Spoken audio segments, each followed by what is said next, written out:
Welcome to the Carey Nieuwhof Leadership Podcast on YouTube. My name is Carey Nieuwhof, and my goal is to help you lead like never before. So what I do every week is I sit down with world-class leaders and church leaders, business leaders, and I talk to them about what made them who they are and try to have the conversation with them that you would have if you got to sit down for lunch with them or have dinner with them or really got to spend some time with them. So we go into the backstory and we explore what made them who they are and some of the principles they've learned along the way. So if you enjoy this episode, I would love for you to like it, to subscribe, and also to share it with your friends.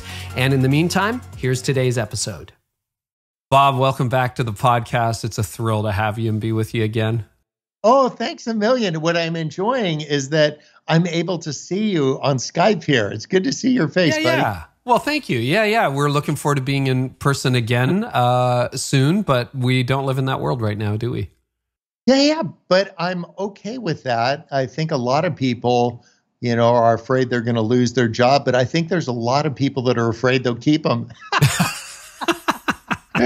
People, they've had 3 or 4 months on their own. They're like, we're out of here. I think there's a lot of people composing, their resignation letter. I got 2 words for you. I quit. Just mail that thing. What have you learned in this pandemic so far? Because we were chatting a little bit. You have a property in Canada, and we closed our border to you. You closed your border to us, so you've been homebound. You broke up with me before I broke up with you. Yeah, that's true. We were first on that one, weren't we? But we'll get back together. I know we'll get back together. That's just wisdom at so many different levels. That's all I'm going to say about that. But one of the things that we couldn't do is go to a place we love. And I think that's true for a lot of us, whether it was some work. I think a lot of relationships that were shallow relationships, as soon as everybody got sent home, they kind of drifted away. And here's what it did. It left room for deeper relationships. We've had a friendship for years, and I'm just so delighted that things have slowed down enough that we can actually spend some time catching up and talking about life and things that matter. And I think that's what I want to celebrate during this time, not because I'm an optimist and I'm an optimistic guy, but it's like earth through the entire sock drawer on the floor. And we get to match up which socks fit now. I know your Argyle socks are tough to match with other ones, but to just say, okay, what's new, Bob? What's new, Carey? What's this new thing look like? And there's all the things that we're capable of, like being a lawyer, you too. Right. Yeah. But we decided to go straight at some point. So, yeah, you call yourself a recovering lawyer. And hey, we're going to talk all about Dream Big, the framework and everything. And congratulations on the new book. It's your 3rd, which is incredible. So for those of you watching, we will get to that. But I do want to, let's start here with your law career. So when we met, which was probably 5 or 6 years ago for the first time, you were busy extracting yourself and now call yourself a recovering lawyer. But you had a very successful law career. And I think a lot of people who've read your books know the story of how you got into law school. But I'd love to know a little bit more about that chapter of your life, which was several decades, right? Practicing law. Yeah, the biggest thing that I can remember about law school is Maria.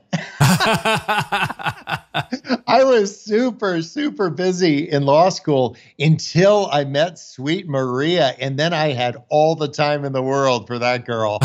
I remember she was going to bring 10 girls from high school. She was a young life leader. She was going to be a work crew boss, and they were going to volunteer at this local camp. And so in a big hurry, I got 10 guys. And I just wanted to be within 10 feet of her. And so we were doing this. It was the first night of camp.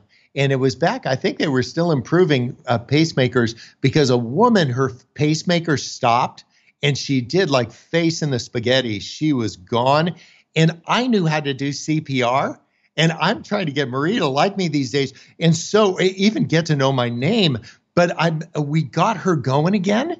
And I know sweet Maria was thinking, this guy is not much to look at, but he's helpful in a pinch. And fast forward a little bit, and we just bought that camp as a family, and with some friends, Miles Adcox, Jamie and Paulo, Jamie Kern. I don't know if you bumped into her, No, but I don't we decided to do something really beautiful. And it started with me trying to get within 10 feet of my ambition. And my ambition, marry Sweet Maria, make her Sweet Maria Goff.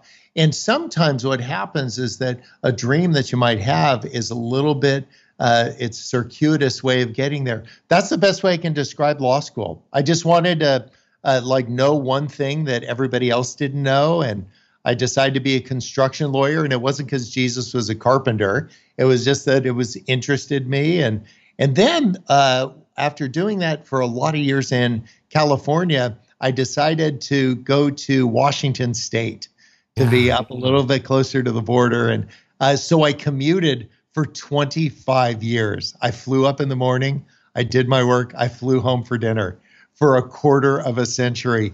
And here's the deal. It's like that when you're raising a family, you must be present to win.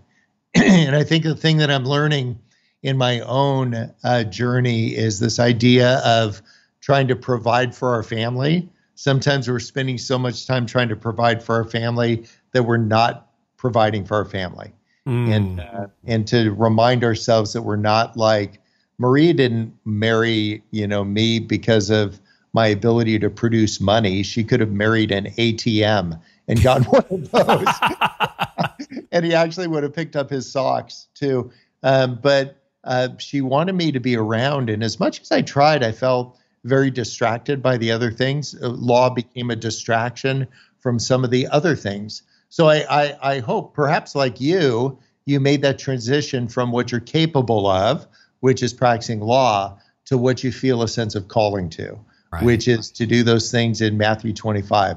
Hungry people, thirsty people, sick people, strange people, naked people, and people in jail.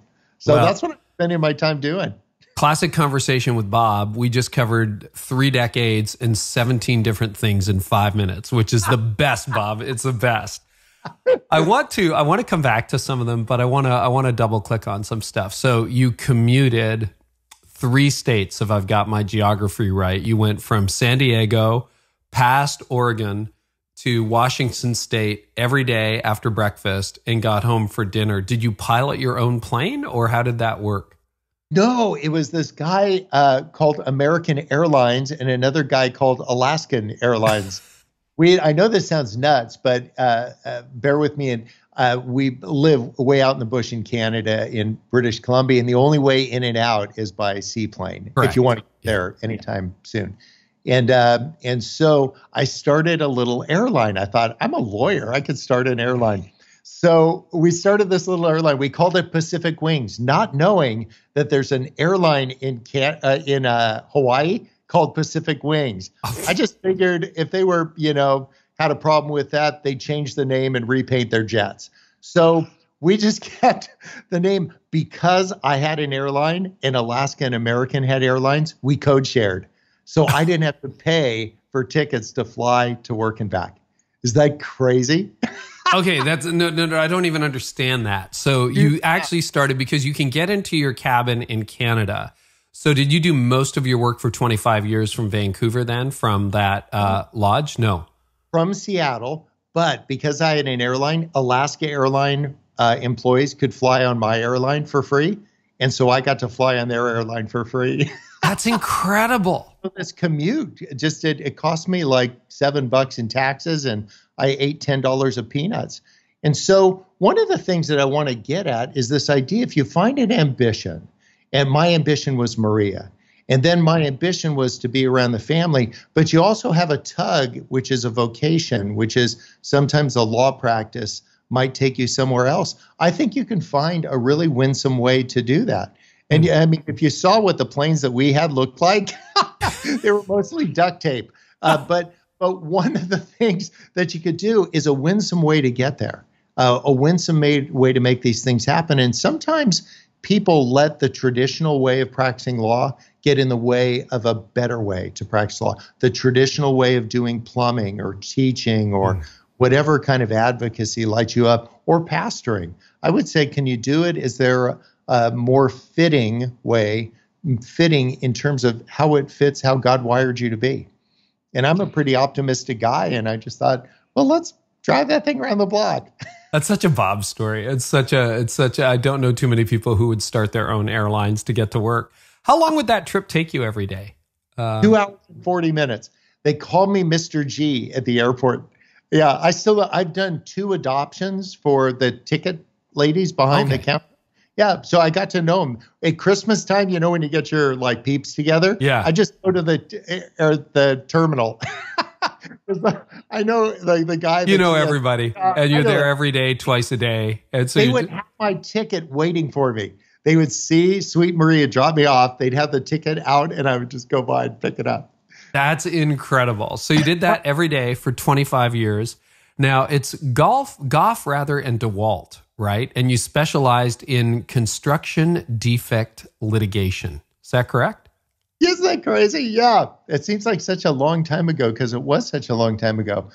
Danny DeWalt is smarter and better looking and everything more organized than me. And he actually lived in Seattle. And so we just commuted back and forth, or I just would go up and do my thing and go home. Danny now is at Pepperdine Law School, where we both teach. And you lecture there. Yeah. Yeah. So I also teach. I don't know if you've heard this, but I teach a class at San Quentin. And I tell my students at Pepperdine Law, don't end up in my class at San Quentin. Which is, for anybody who doesn't know, it's a prison, is it not? It is a penitentiary, capital P. But there's a whole bunch of guys in my class. We were in a small circle of men, and we were talking about how much time is still left to be served. There's not a lot of things to talk about, so this is one thing that everybody knows. And so the average unserved term per guy, excluding me, 107 years. So they got a little bit of time left on the clock. They have had some setbacks. But we were talking about, we'd gone through the prison yard and everybody's pumping weights. And I was talking about the idea of getting something off your chest. And I said, if there's something you needed to get off your chest, what would it be? And we went around, and it was so beautiful as each man went through and talked about something, had been separated from their families, a struggle that they've had, some shame. The last guy paused and he said, I've been in here for 20 years. And I've told everybody for all 20 years I didn't do it. And then he stopped and he said, I did it. And I'll tell you, in that moment, he was more free than any man I've ever seen. He actually got this thing off his chest. And so my point is the beauty of authenticity. If we could just get authentic with ourselves. Your wife's written a beautiful book on marriage and in a very authentic way. If we could do that with our work relationships, if we could do that with the people that we're married to, the children that we may have, or the circle of friends, to just keep it super real. And it can be messy and all that. But I'm telling you, I am not their teacher at San Quentin. I am their student. And so I, on the side, write these. I just finished a commutation petition. We're going to find some way to get that to the government. If you can commute the sentence of one of these people. There's just one guy who, I think there's another guy that was in the class. He was a member of a gang, and the rival gang had killed, his brother. So he killed that guy. And so he spent his whole adult life in San Quentin. And when he got out, I was his first call. And he's never held a cell phone because he's never been outside. And so he called me up and he said, I'm outside the wall. I'm like, buddy, tell me there's not a bunch of bed sheets tied together, right? And this is a guy, I said, how does it, what's your first thought, on the outside of prison? And he said, you know what? I've got pockets. What the heck? I thought it was going to be something, really deep and profound. But I realized it was deep and profound. You can't have pockets in San Quentin because you just carry around the wrong things. And I told him, be really careful about what you put in those pockets. And I think that was more words of advice to myself than to him, that I really want to be mindful about what I'm carrying around. Some of the guilt, some of the shame, some of the old narratives about who I used to be, some of the lies about initials behind your names and all that, and to say, who am I? And can I be really careful about what I'm putting in my pockets now? Do you feel like when you look back at Bob 25 years ago, do you feel that there were certain things you believed about yourself as a young attorney that you had to walk away from?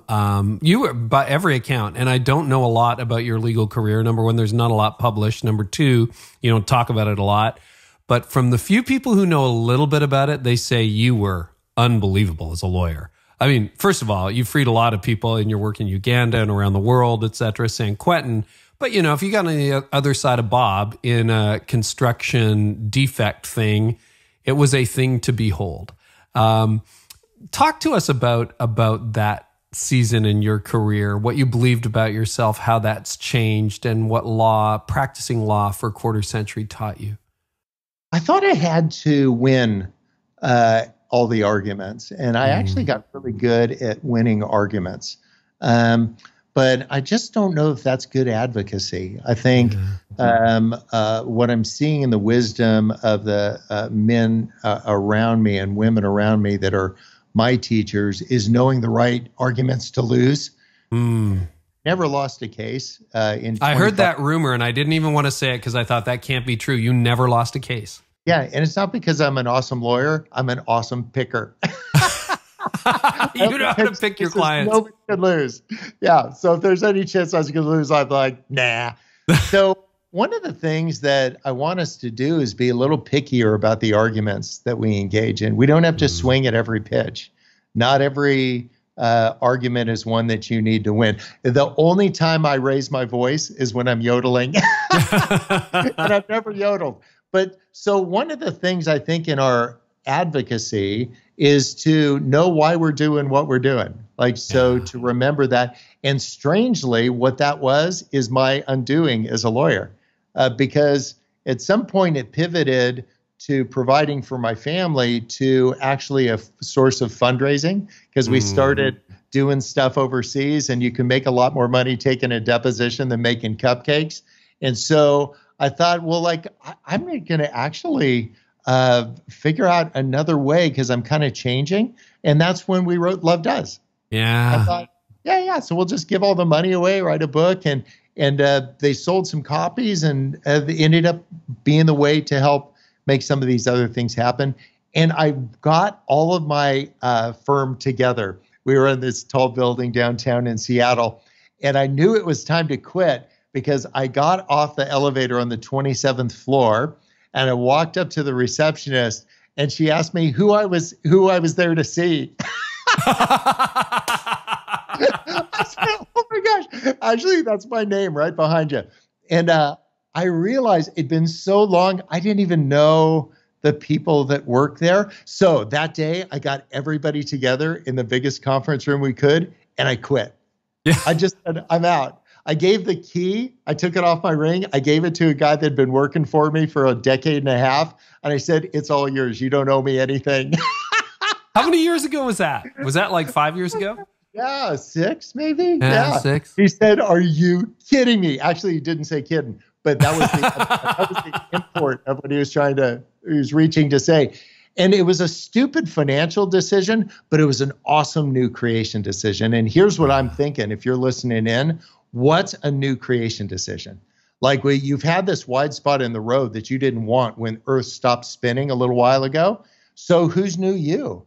And I think you could do maybe what would be a courageous thing for you. And God never compares what he creates. So I would say, find a courageous thing for you, not a courageous thing for what would be courageous for Carey to have done or me to have done, but what's courageous for you to do. And I would say do that and see what happens. And this whole idea that God would be with us, Emmanuel, God with us, even in the stuff that doesn't make a lot of sense. And it's not going to end up with a great ending. You don't want to say the ending was, so I quit my job, I quit all of my earning, and guess what? I invented medicine. That didn't happen. No, I was just unemployed. So Bob, I see you using your advocacy skills in so many inspiring ways, literally ways that have inspired millions of people. How did you not lose cases? What are some of the keys to advocacy that you learned through law that obviously now you're using in life and in everything that you do? What are some keys to creating a great argument that can help people? Yeah, I would say, and I'm lifting this from Paul in 1 Peter, he said to be ready to make a defense for the hope that's within you. Be an advocate for the hope that's within you. And a lot of people stop there and they don't read on, and it says, but to do it with kindness and respect. Because I just think you get so much further with kindness and respect. What I'm trying to do is measure these things that I'm thinking and that reacting to other people by doing it in a kind, respectful way. What it does is it draws me back to Scripture, not to my opinions, because everybody's got an opinion. They're like ears. Everybody's got a couple of them. But to say, what if we were like kind and respectful? Maybe to pause. You know, in that cartoon when you have a thought bubble filled with things, I very rarely let things get outside the thought bubble. It's filled with things. I am thinking a lot, but I'm not saying all the things I'm thinking. I give them a little bit of period, kind of like Paul says, like to check it against Scripture, but to just pause, slow down a little bit, then give that a beat or two. Maybe keep a couple words inside the thought bubble. That's a great idea. And I mean, I see that in the stories you've told me and in your books and in talks about dealing with witch doctors in Africa and trying to help them, you know, change, or even I'm sure working with the inmates at San Quentin, trying to see them in a way that the culture doesn't see them. How would you do that? Because there's a lot of business leaders listening to this too, and they're like, okay, Bob, I'm in your old life. Okay, I'm in the firm. I'm there. We're going to talk about dreaming big and escape in a minute before we're done. But how would they do that when it's a pretty cutthroat environment? What advice would you have for people who are in sales, in law, in accounting, in whatever, who are listening going, but Bob, like it's a pretty ruthless world in here. How would they do that? Yeah, well, I totally get that. I mean, I literally deal with crooks for a living. And it's a bad living because I do it for nothing. But I always think of stories. It said Jesus never spoke to anybody without telling them a story. And it's not because I'm Jesus. I just want to be like him, and I can understand my world better by an analogy. And I've sailed across the Pacific to Hawaii 2 times. And the first time he drops in casually. Yeah. No. Go on, keep going. I was broke. So somebody needed their boat taken from Hawaii to San Francisco. I'm like, I'll take it. Which end's the pointy end. And so I remember pulling out of the Ala Moana Marina and glancing back at the palm trees and all that. And I saw this piece of kelp trailing behind the boat. I didn't give it any more thought. I sailed that boat 1,800 miles. And as we're going under the San Francisco Bridge, I look back to see the bridge, same piece of kelp. I had dragged a piece of kelp across the Pacific Ocean, and I think it killed some speed. What happened is that the kelp got wrapped around the keel. And the keel actually serves a really important purpose. It keeps the boat upright. It makes you go. But it also is a magnet for kelp. And I think sometimes our busy lives, some of the stresses that you have in work, you got the keel. It's the economic engine. It makes it work. But it's also a magnet for kelp, the things that will slow you down. And what you do to get the kelp off the keel, you stop the boat.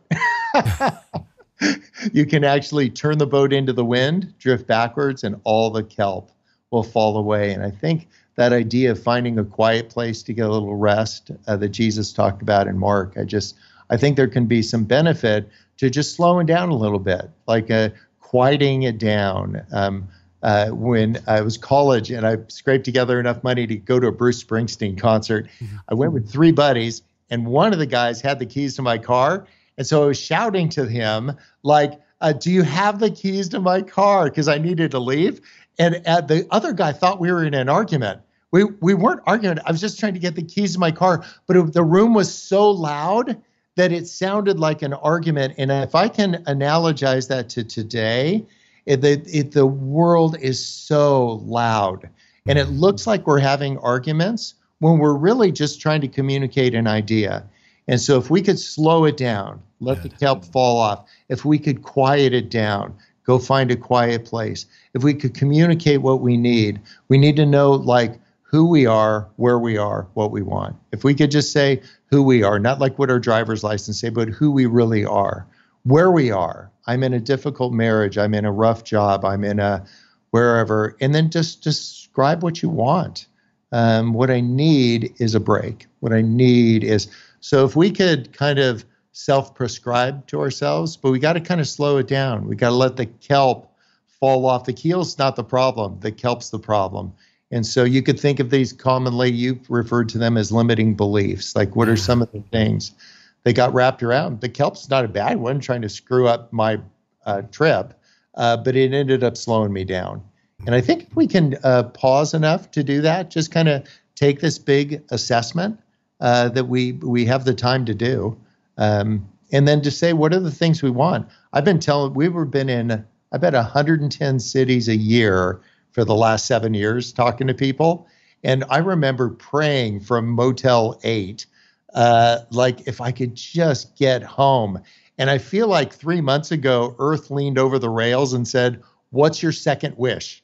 I know.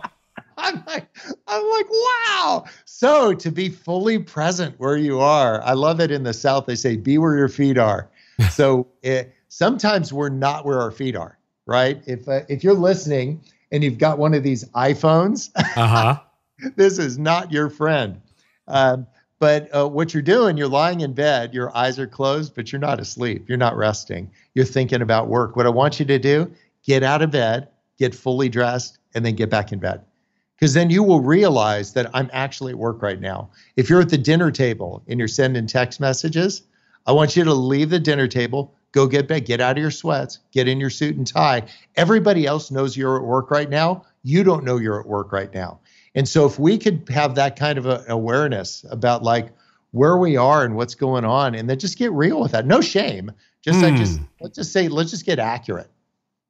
One of the things that's an inspiring arc for me with the way I see your life, Bob, from what I know of you, and we've spent a bit of time together, is you saw that law practice as a means to a greater end. So again, whether you're pastoring a church, for those of you who are listening, or whether you're running a firm and you've got success, often that becomes a end in itself.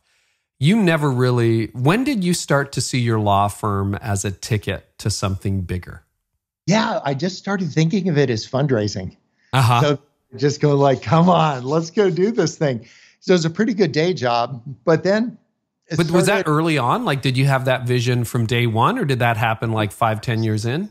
61 now. I bet by 41, I was kind of, my love had gone somewhere else. I was in other countries. So I started spending all this time over there, and I would still pop in to make sure things were going okay. But by 46, 47, I was like, I'm kind of out of here. It's like owning a Baskin Robbins. I've had enough ice cream, right? By early 50s, and it had to do with the age of my kids too, that as they started growing up, I started realizing, man, I really want to leave behind what would just work, and I wanted to do things that would last. And I think practicing law is really honorable. Most of the professions, like in bagging groceries, just very honorable way to earn a living for the people that you love and all that. But my love had kind of shifted to saying, I really saw these kids in these war zones that were losing out on the chance to get an education. So what we've been doing since then, maybe 18 years or so, is pivoting to starting schools in these countries and making friends with the folks that are in leadership in the countries. I don't know if you knew, but our most recent school has been in Afghanistan. The Taliban won't let little girls learn how to read and write, and just because they're women. And that just chapped me. So we started flying into Afghanistan several times a year. We started a school for girls, and we just load them up with books. And get this is in the former capital of the Taliban. Wow. So it just feels, it feels really alive. But here's the message to everybody listening. God isn't dazzled when you go across the ocean. He's wowed when you go across the street. He just wants you to do it right where you are. It sounds noble to go far away. It sounds like what Jesus talked about when a young lawyer like you and me said, what's the big deal? It's love God and love your neighbor right here. And I want to be reminded about this. And again, God doesn't compare what he creates, but what he wants us to do is to be where our feet are. He wants us to be fully present, not distracted by all the things, not shouting over all the noise, finding quiet places and saying, who's the newest version of Carey? Who's the newest version of Bob? Hopefully a kinder, more respectful version of that, one of kindness and respect towards other people. And I don't always get it right, but I'm aiming to. You've challenged me a lot on that personally and through the writing that you've done over the years. And I got to say, yeah, that's one of the joys of getting older for me is like, oh, how's this year going to be different? How's it going to be different? And I love the fact that you saw your firm as a way to fundraise for the kingdom and things that were really important. Some people have that gift, but they don't have the bigger aim. They have the gift of making money. They have the gift of success at work, whatever they do, but they don't have a bigger purpose. And that kind of morphs us into like dreaming big, right? Which is your brand new book. Congratulations on book number 3. Is it number 3? Yeah, that's a lot of words spelled correctly and a couple incorrectly. You got to know how to spell the word before you call it a typo. So dream big, man, Bob. I don't think I've ever met, and I know so many people who would say this, somebody who dreams bigger than you do. And so I'm so excited that you're doing this. There are going to be people who would say, even those who might be introduced to you by this interview, I don't know how many of those are left, not too many, but they would say, oh, that's just Bob. Like who starts his own airline and who just goes out and buys a camp and who goes and, decides I'm going to educate women in Afghanistan in the former capital of the Taliban. And I'm going to go and teach a law school class in San Quentin. Like that's just Bob. What would you say to people who say, I could never do anything big with my life?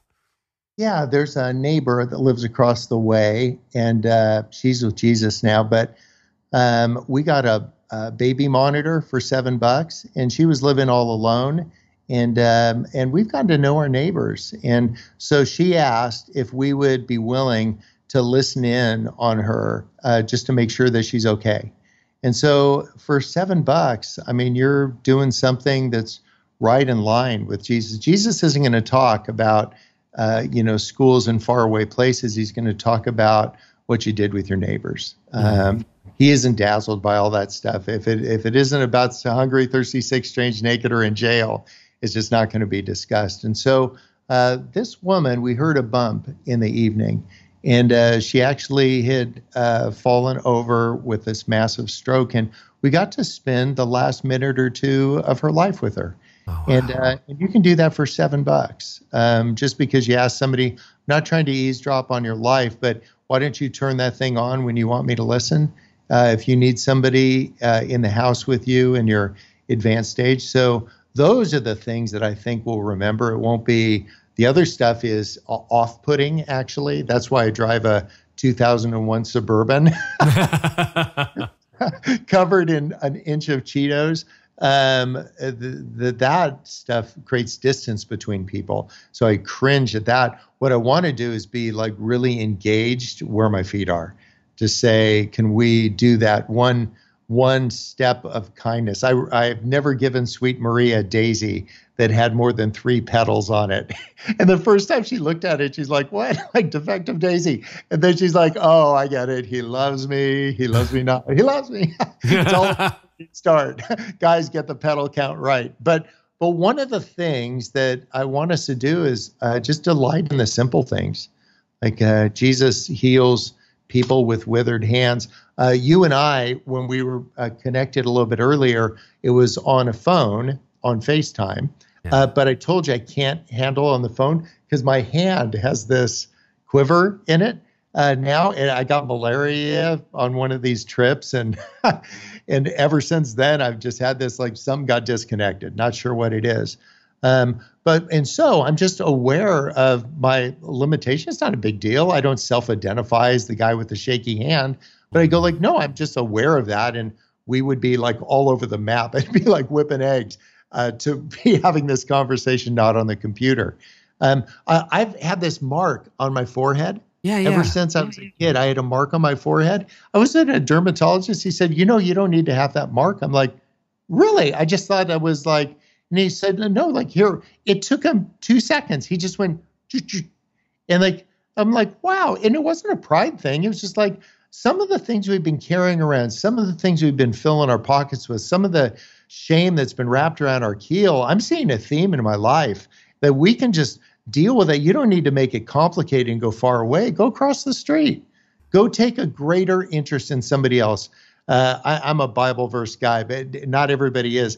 But there's a great verse. It's in Philippians 2:20.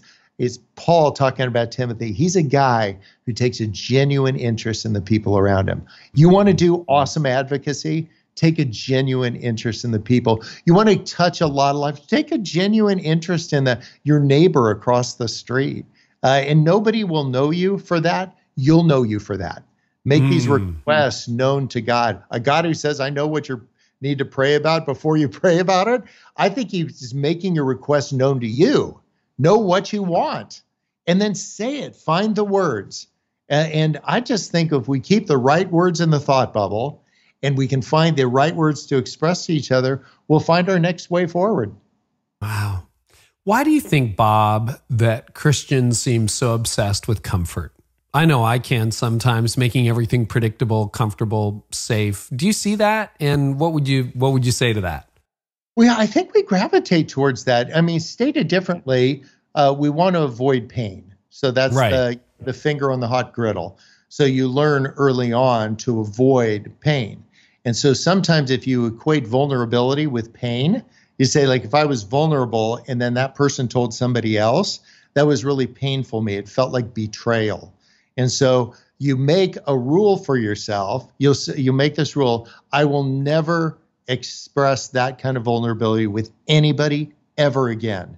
So we've all done that. We make these stupid rules. They're like the things that we write inside our cave walls.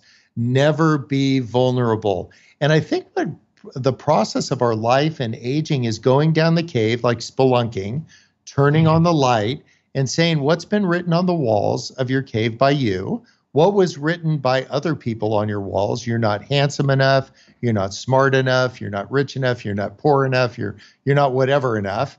And then sort out what's true and what isn't. And I think, did you know this, that the eraser was created 200 years after the pencil? I did not know. Awesome? Yeah. So now that it's here, let's use it and let's erase some of the things that just aren't true. And if faith is a big deal for you, let Jesus tell you who you are, right? And erase some of these lies. And you need to identify what it is. You got to know the kelp's wrapped around the keel. Mm-hmm. You got to just pause and to say, I'm going to rewrite some of this. I'm going to revisit the rule that said I will never go deep again. I'm going to rewrite the rule that said that my weakness is going to be the first thing people notice about me. People don't know about me. I'm like, get super, super lonely, like punishingly lonely. And that's why I flew home every single night for 25 years. I just get super lonely being all alone. And then go enter a virus. And everybody has to be lonely for 3 months. I'm like, holy moly, or 3 years, who knows? But to get real with that, to say, how can I deal with that? What I dealt with, the things that are difficult for me, is by being fun. So I deal with my loneliness or insecurity, or if you're listening, you insert your thing here and figure out how you've dealt with that. Because it makes me not feel lonely. I feel like we're enjoying each other. I'm like, me and you are connecting. And so one of the things is to understand how you were wired from the factory and what are your little picadillos and how are you dealing with them?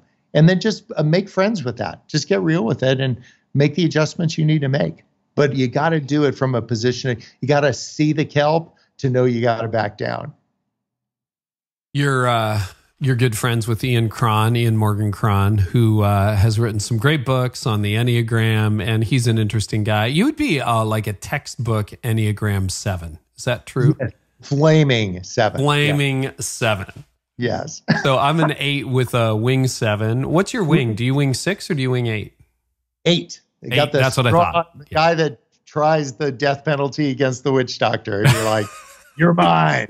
You want some of this? Stand up for justice. What are you learning about the difference between health and unhealth? And Ian's been on several times on the show, so we'll link to the episodes he's been in. Like, what is it like for you to be an unhealthy 7? What's it like for you to be a healthy 7? Oh, yeah. It would be like the front and back side of each wave. I would defer to all of you that know more about the Enneagram. But as I've reflected on it, the front side of the wave is like where all the action is. Like that's where all the surfing happens. You get tubed on the front side. But every wave has the back side too. So that would be the unhealthy version. So unhealthy Bob is kind of medicating his insecurity by activity. Just like needs to be active, active, active. There's got to be the next 10 things going. And I'm just learning a little bit at a time that I don't need to be that way. One of the things that I got, one of the first purchases for this camp, I found a 1962 Jeep Willys. And, I love this. It's an awesome car. I mean, it can climb hills like a billy goat. But here's the deal. It's got no brakes. So we go to the top of the tallest hill. And for a 7, like this is like Happyville. And we just go downhill trying to miss the oak trees. And so what I don't want to be in my life, maybe if you're listening, if you can identify as being like all gas, no brakes. And so the backside of the 7 is when you're all gas and no brakes. You don't pause. You don't back it down. You don't find a quiet spot. And so I've tried to kind of bake that into my calendar to say there's a couple months each year. I go to Canada. We bring the family. We just spend time together. We grow our own food. We make our own electricity off a glacier. We were green before it was a thing. What is that Bob like? What is Bob up at the cabin in the summer? Yeah, it's like a hippie without the tie-dye t-shirts. So I spend my time. I usually go and catch a fish in the morning, and then I cut it into a couple pieces, and I put that in the crab tracks because I'm not a big fish guy, but I love crabs. And so I put them in the crab traps, and then there's a lot of those up there because there's nobody fishing or crabbing. Then I usually go, we call it waterlogging. And waterlogging is this, when a log, you know those big booms in Canada, tugboat? Well, these big cedar stems will get waterlogged. They'll drop out the bottom.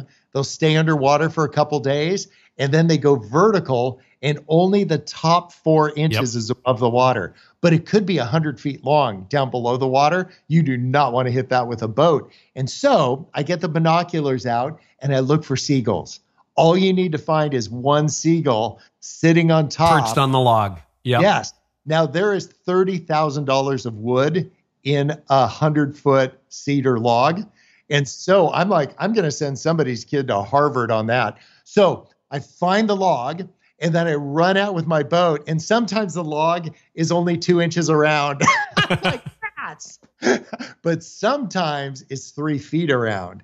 And so what I do is I spike it and I bring it back to shore. No boats get hit. And I got a big piece of cedar sitting on the shore. What I want us to do is to do a little bit of that, scanning that in your life. Sometimes you only see 4 inches of something above the surface. You'll see some insecurity. You'll see some loneliness. You'll see a manifestation of that. Like this is what you're doing, this nutty thing you're doing is because there's an underlying something going on, about 100 feet of that. And what I want us to do is just figure out where the birds are. What they'll do is they're going to land. There'll be little markers in your life. You'll start seeing some things and you go like, man, I think we need to do a little waterlogging here. So that's how I spend the mornings. And then in the rest of the day, I'm usually writing and just tickling kids, hanging out. Yeah, it's been really great. And always working on projects. I love projects. This lodge burned to the ground, which was a bummer. But we rebuilt it. And it took 210 weeks to build. I bought a 150-foot crane. Oh, Carey, you have got to go. Talk about a rope swing. Wow. With a body cast and enough insurance. And so we stacked all the logs and we're done. And that's incredible. Congratulations. But think for somebody who's listening, it was a career, it was a relationship, it was something in a faith community, it was a betrayal, and it felt like it all burned down. And you can either stare at the ashes or you can get busy and to say, let me build something equally beautiful. Let me just say, I'm not going to have these setbacks be campsites. What I want to do is have a setback, learn from it, but get busy. And to say, you're not medicating your anxiety by that, but you just say, why was it important enough for me to I spent 26 of the 61 years I've been alive building and rebuilding that lodge. And it's like, what would you spend half your life doing and doing again? That would be an indicator of something that's a big enough ambition that's worth all that time. Yeah.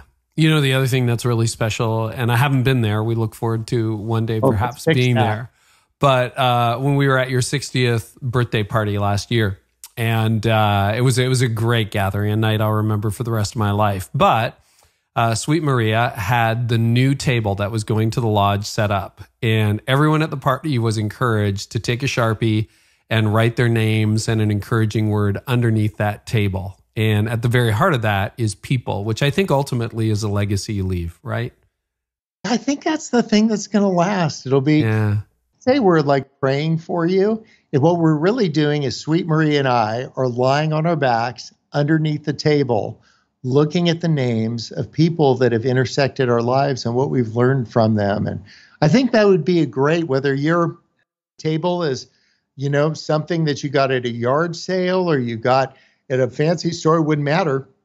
But just when people come over, it's what they did in Acts 2 and 4. It said they broke bread together and they had things in common. And so having that moment where everybody's names, and we've had good guys, bad guys, and undecided. We've had some people on the no-fly list up there. I can get them into Canada. And they'll sign their names next to people that are sitting in high positions. Wow. But we don't have them in the room at the same time. But one of the things that I want us to do is to find these things in common. And sometimes it's just as simple as a hope and a name. And so we'll just look at your names and just remember friendships. I think we get to recreate that. That's slowing down. That's quieting the space down. It's letting the kelp drop away. It's like actually resting at night, just not your eyes closed. There's so many stories in Dream Big, and it's an incredible book, classic you, and yet there's a framework as well. So, I mean, part of what I love about you is every time, I think, oh, I'm visionary, and then I hang out with you or read something you wrote or, watch something you did, and I'm like, oh, no, I'm not at all. And so you just kind of expand the balloon, and you're like, oh, it could be so much bigger. But you've got a framework, too, for dreaming big. This is a series of workshops you've done that you're now sharing in a more popular form through the book. If someone says, Bob, you know what, I just don't dream, or I dream too small. Could you walk us through some keys to dreaming bigger? One of the things I go again as a student, I'm a student of everything. Did you know when you go to land at an airport, you have to ask permission? Like it's a thing. Oh, yeah. If you're a pilot, right? You have to ask permission. So when I talk to the tower, I'm so intimidated because I think I'll mess something up. So I always say I'm a student pilot. And then they're nice to you. So it'd be like a student dater, student husband, student, whatever. Student driver. It'd be nice. Student lawyer, you could have a tag over you as you walk in. But one of the things is to actually go as a student to these things. And we've done them for the Department of Labor, but we've also, get this, we invited 170 Afghan leaders to meet us in Kabul, Afghanistan, to go through this. And you know how many showed up? 170. It was so creepy. The first day went awesome. You know what happened the second day? We got raided by the Afghan secret police because they heard that there's 170 leaders here. Wow. And so it was going great right up until the time it wasn't. One of the things that I want us to do, wherever your background is, a student, a teacher, a student teacher, a musician, whatever, is to say, what are your ambitions? Like, just identify, what is it? Like, what do you want? And then to say, why do I want it? Like check it, because if you want to be popular, let's just say I want to be popular. So just say like, well, first of all, let's like drill down on that. To whom? Like what's popular enough? Do you want to be popular to a stranger? Do you want to be famous with your family? Do you want to like, what are you looking for? And then ask yourself, why do I want it? Because it'll uncover, say like, I want it popular because I'm actually terribly insecure. Say like, I'm looking for applause. And if you want applause, join the circus. But if you say, I want more faith, then join Jesus.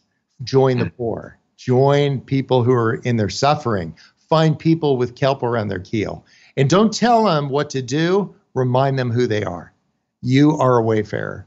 You are going to sail across this ocean. Is there anything I can do to help you get there? Go Timothy on it.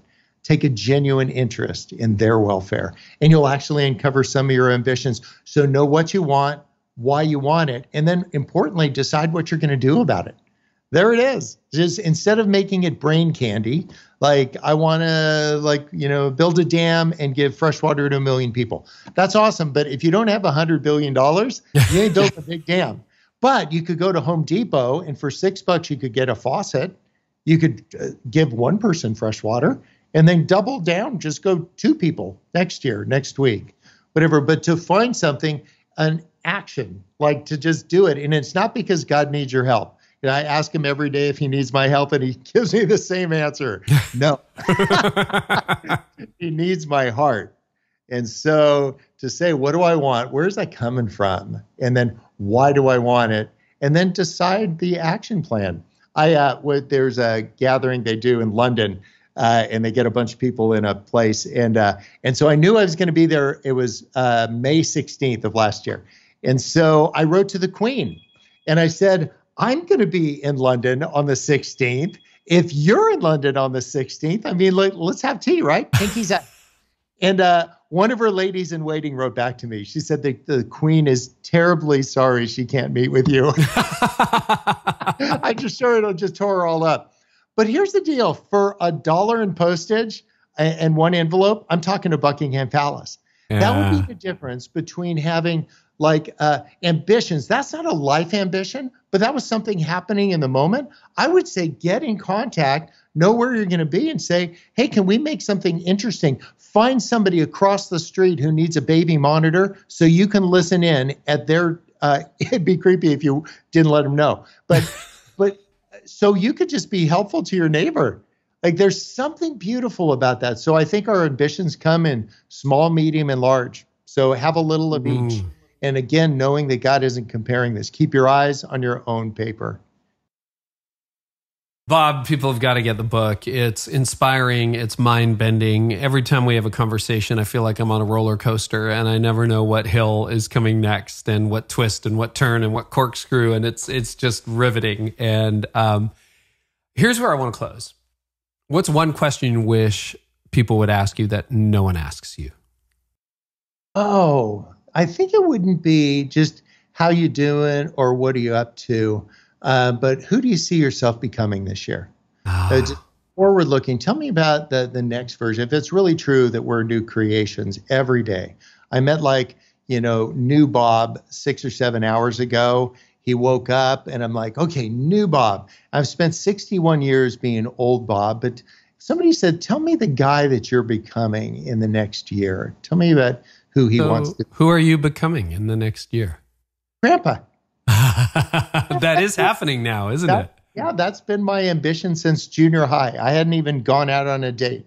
I didn't even know what girls were. But I saw what my grandparents did in my life, and I knew I want that. And so instead of giving the world more information, I think I want to give the world more examples. And so I knew I wanted to be a grandpa because I knew how my grandpa made me feel. And so it happened. My daughter had a beautiful little son, and he knows one word, apple. And so an apple is an apple, but I'm also an apple. Sweet Maria is an apple. Everything's an apple because it's the only word he knows. And I think sometimes what gets us wrapped around the axle is we just don't know new words. I want to find newer words to describe familiar ideas.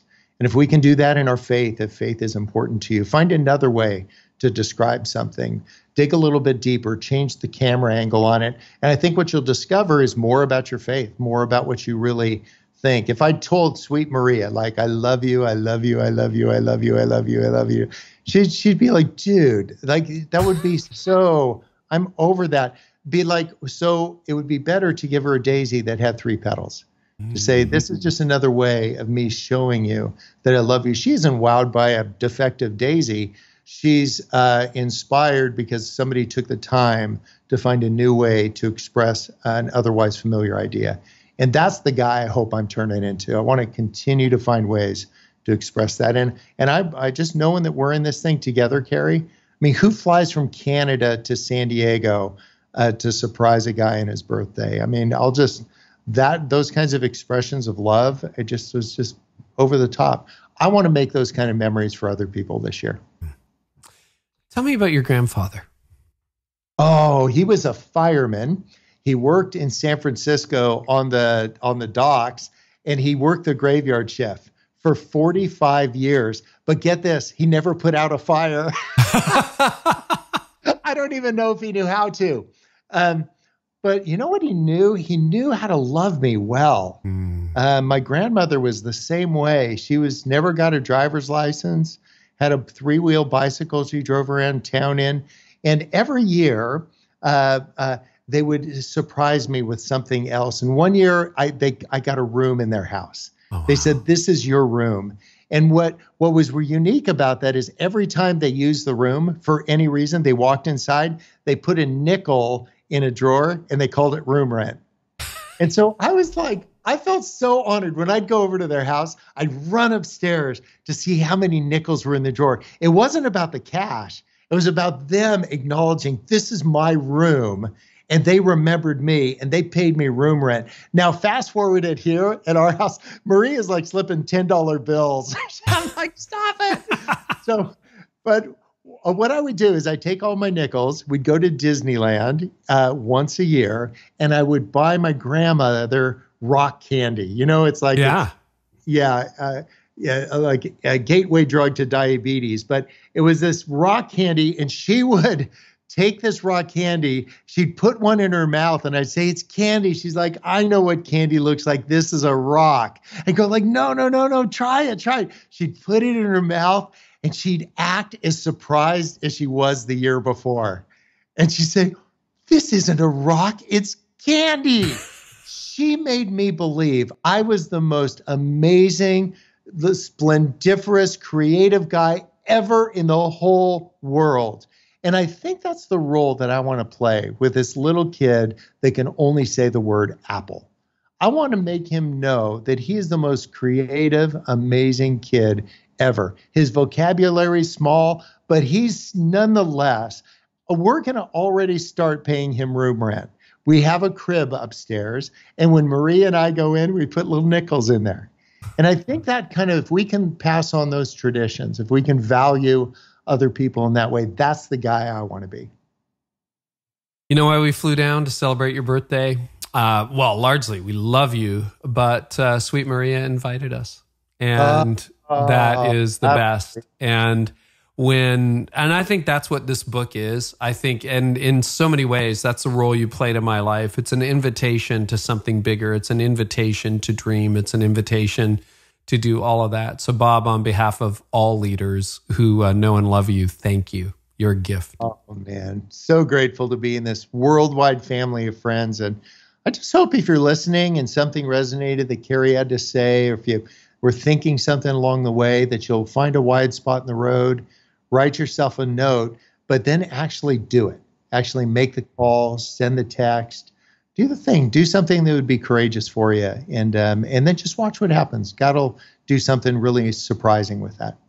If they want to know more, books available everywhere. But if they want all things that you're doing these days, where can they find you online? Yeah, so we had a hidden website. It's called bobgoff.com. We tried to make it really sneaky, which is actually my email address as well. So one of the things that I hope that people will do, particularly in this difficult time, if you do need a friend, if you need something that we wouldn't be going this thing alone. I just want to make sure that we acknowledge that people that would be listening to this might be going through a difficult patch, and to just know you got friends, you got Carey, you got me, you can phone me. My phone number's in the back of every single book I've ever sold, which is pretty nutty. But one of the things that I want us to do is to stay connected to one another. And thank you for making this podcast a way for us to stay connected. I'm one of your listeners. I'm the subscriber. Bob, you're one of the good ones. What a joy. Thank you so much. And it certainly will not be the last time. Thank you.